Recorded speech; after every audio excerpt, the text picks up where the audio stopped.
আসসালামু আলাইকুম এভরিওয়ান, আশা করি সবাই ভালো আছেন। আজ নিয়ে এসেছি হেলদি ব্রেকফাস্ট রেসিপি নিয়ে। এই রেসিপিটি হেলদি বলছি কেন, কারণ এখানে ঘি আছে, ডিম আছে, দুধ আছে, কলা আছে, তাই এটাকে আমি হেলদি ব্রেকফাস্ট বলেই মেনে নিচ্ছি। তো আমি ব্রেকফাস্টটা কীভাবে বানাই সেটা আপনাদের দেখিয়ে দিচ্ছি। তার জন্য আমার কিছু পাউরুটি স্লাইস লাগবে। আমি এখানে কিছু পাউরুটি স্লাইস নিয়েছি। এখন সাইডের ব্রাউন অংশটা এভাবে ছুরির সাহায্যে আমি কেটে নিচ্ছি।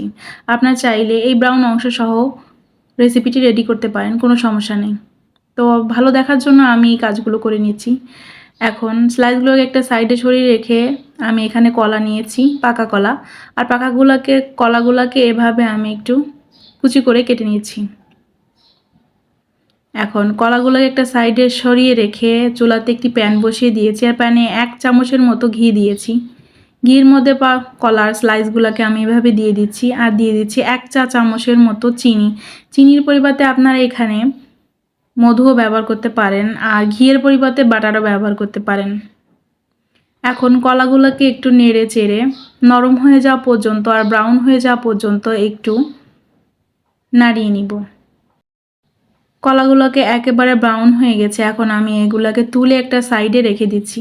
এখন একটি পাত্রে একটি ডিম নিয়েছি। ডিমের মধ্যে 1/2 চামচের মতো চিনি দিয়েছি, আর দিয়ে দিয়েছি 1/2 কাপের মতো দুধ। এখন ভালো করে এই মিশ্রণটি ফেটিয়ে একটা সাইডে রেখে দিচ্ছি। আর যে পাউরুটির স্লাইসগুলো আমি আগে থেকে কেটে রেখেছিলাম, সেই স্লাইসগুলোকে হালকা একটু বেলনের সাহায্যে বেলে নিয়েছি, আর তারপর কলার পুরটা দিয়ে দিয়েছি, আর 2 সাইড থেকে ডিমের মিশ্রণটা দিয়ে এভাবে রোলের মতো করে পেঁচিয়ে নিচ্ছি। আশা করি আপনারা বুঝতে পেরেছেন।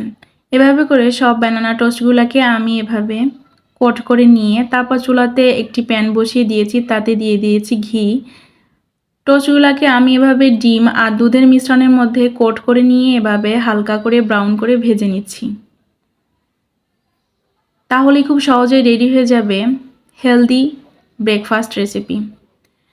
ব্যানানা টোস্টটা খুব সুন্দর করে দেখার জন্য আমি এখানে কিছু চিনির গুঁড়া দিয়ে সার্ভ করছি। আশা করি ভিডিওটি আপনাদের ভালো লাগবে। ভালো লাগলে ভিডিওটিতে লাইক দিয়ে দিবেন, আর আমার চ্যানেলে এরকম নতুন নতুন সহজ সহজ ভিডিও পাওয়ার জন্য চ্যানেলটিকে অবশ্যই সাবস্ক্রাইব করে আমার পাশেই থাকবেন। এতক্ষণ যারা আমার ভিডিও দেখেছেন তাদেরকে অসংখ্য ধন্যবাদ। আল্লাহ হাফেজ।